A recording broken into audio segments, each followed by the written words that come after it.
नमस्कार मंडळी, आजच्या व्हिडिओमध्ये तुमचं सगळ्यांचं खूप मनापासून स्वागत। तर इकडं सोयाबीन पेरले, पण इथं सोयाबीन म्हणजे लागलेलं नाहीये, म्हणजे उगलंच नाही अजिबात। तर इथं थोडीशी जागा होती, म्हटलं थोडंसं आपलं म्हणजे पालेभाज्यांचं किंवा ज्या काही भाज्या वगैरे असतील म्हणजे गवार वगैरे भेंडी त्या सगळ्याचं बी म्हटलं इथं टाकून द्यावं। मेथी पण आहे, बरंच काय काय बी आहे, तर ते म्हटलं टाकून द्यावं। तर आज आलेली मी शेतामध्ये सगळ्यांना घेऊन, ये बघा आता यांचा क्लासला जायचा टाइम झालाय, पण आले पटकन, तर हे पहिलं टाकून देते।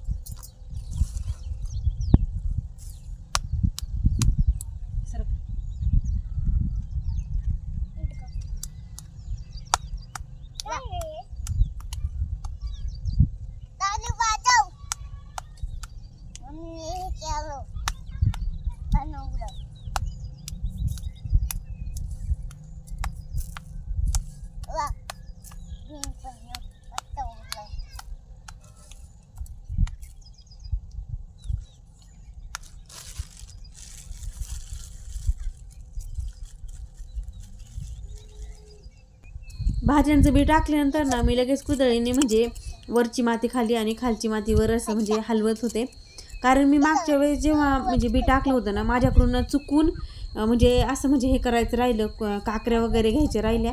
आणि मागच्या वेळेस मी हरभरा टाकला होता, तर पक्ष्यांनी सगळं म्हणजे वेचून हे केलं, एक सुद्धा हरभरा उगला नव्हता, म्हणजे दोन चार दाणे फक्त उगले, बाकी सगळा हरभरा पक्ष्यांनी वेचून घेतला होता।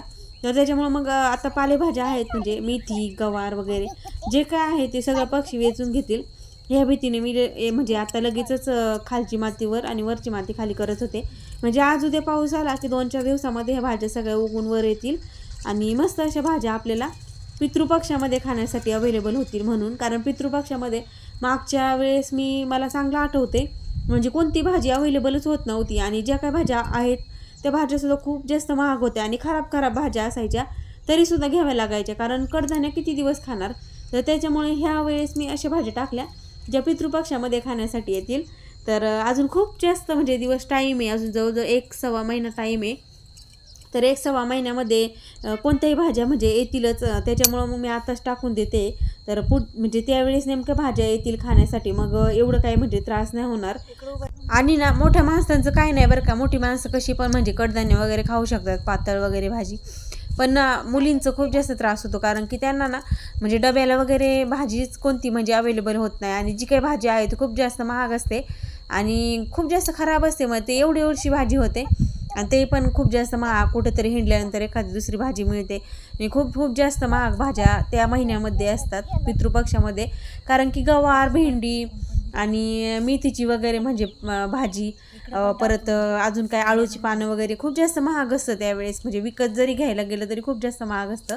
त्याच्यामुळं मग आत्ताच मी सोय करून ठेवली आहे, पुढच्या वेळेस म्हणजे नको उगाच त्रास। भाज्यांची लागवड करून ना आम्ही निघालो घराकडं, कारण पोरींना सुद्धा क्लासला जायला टाईम होत होता, म्हणून मग लवकरच आवरून निघालो। घरी येऊन ना एक वेगळाच कुटाणा वाढला होता, ते म्हणजे पक्ष्यांचं घरटं पाडून टाकणे।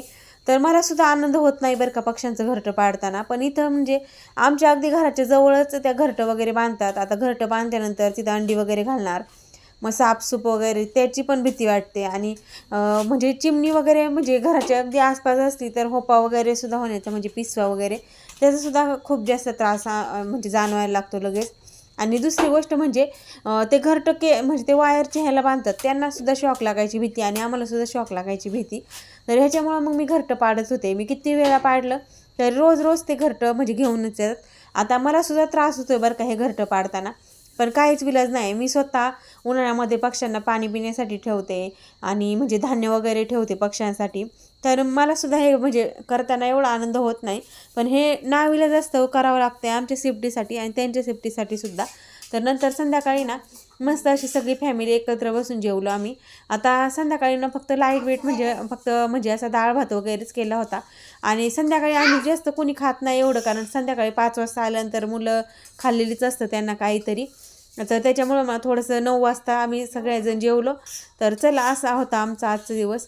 व्हिडिओ कसा वाटला मला नक्की कमेंट करून सांगा, आणि माझ्या पुढचे व्हिडिओ नक्की बघा, आणि तुम्ही आतापर्यंत जसं सपोर्ट केला तसंच इथून पुढे सुद्धा सपोर्ट करत राहा. भेटूया पुढच्या व्हिडिओमध्ये. तोपर्यंत अशीच आमची व्हिडिओ बघत राहा आणि व्हिडिओ जर आवडला तर व्हिडिओला लाईक, शेअर अँड सबस्क्राईब करा.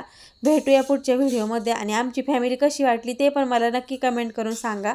कारण मी वेळात वेळ काढून तुमच्यासाठी म्हणजे माझ्यासाठी सुद्धा मी व्हिडिओ वगैरे बनवण्याचा प्रयत्न करते आणि तुमच्या कोणत्याही कमेंट्स येत नाहीत किंवा ज्या काही कमेंट्स येतात ना त्या खूप जास्त म्हणजे अशा हे असतात. काही काही लोक खूप जास्त वाईट कमेंट्स करतात.